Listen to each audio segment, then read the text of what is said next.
বহু চেষ্টা করেও আমি সেদিন আমার ছোট্ট বোনটিকে আমার হাজব্যান্ডের হাত থেকে কিছুতেই বাঁচাতে পারিনি। আমরা বাবা মায়ের দুটি মেয়ে। বাবা প্রায় একদম গরিব বললেই চলে, অন্যের দোকানে কর্মচারীর কাজ করে।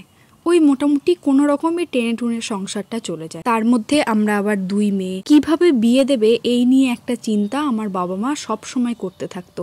যদিও তাদের আমাদেরকে লেখাপড়া শেখানোর ভীষণ ইচ্ছা ছিল, কিন্তু ওই যে এখনকার দিনে পয়সাটা সব জায়গায় ভীষণ দরকার, পয়সা ছাড়া কিছুই হয় না। তবু যাই হোক করে পড়াশোনা আমরা চালিয়ে যাচ্ছিলাম। যখন আমি ক্লাস 12-এ পড়ি তখন আমার গ্রামের এক মোড়ল কাকা আমার জন্য সম্বন্ধ নিয়ে আসে। ছেলেটা বলতে পারো বড়লোক বাড়ির বকাটে ছেলে।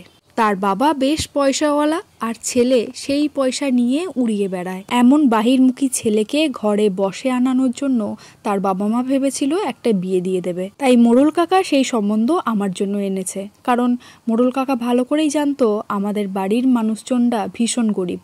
যাই হোক, কথাবার্তা চলে এই বিয়েতে আমার বাবা মা আর কোনো রকম আপত্তি না করেই ওই ছেলের সাথেই বিয়ে দিয়ে দেয়। বিয়ের একদিন পর ফুলশয্যার রাতেই বুঝেছিলাম আমার হাজবেন্ড যে হয়েছে উনি কতটা পৈশাচিক। গরিব ঘরের মেয়ে সবকিছু মুখ বুঝে সহ্য না করে নিলে আমার তো আর কোনো উপায় নেই।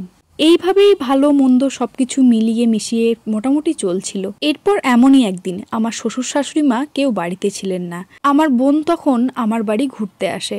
বিয়ের পর সে একদিনও আমাদের বাড়ি আসেনি।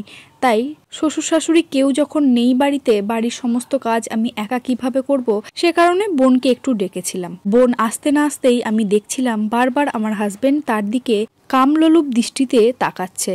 ব্যাপারটা আমার বেশ বাজে লাগলেও আমি কিছুই করার মতো সেই সময় পজিশনে ছিলাম না। রাত হতে না হতেই শুরু হলো তার বিশ্রী আচরণ। জোর করে আমার বোনকে রাত্রিবেলায় তার ঘরে নিয়ে যায়। আমি তাকে আটকানোর চেষ্টা করলে সে আমাকে সজোরে বাঁশের লাঠি দিয়ে ঘাড়ে আঘাত করে। আমি অচৈতন্য হয়ে মাটিতে লুটিয়ে পড়ি। তারপর আমার কোনো চৈতন্য না থাকলেও পরে আমার বোনের কাছ থেকে শুনতে পাই তার উপর অকথ্য অত্যাচার চলেছিল সেদিন। এরপরেও আমি ওই শ্বশুরবাড়িতে ওই হাজবেন্ডের কাছেই রয়েছি।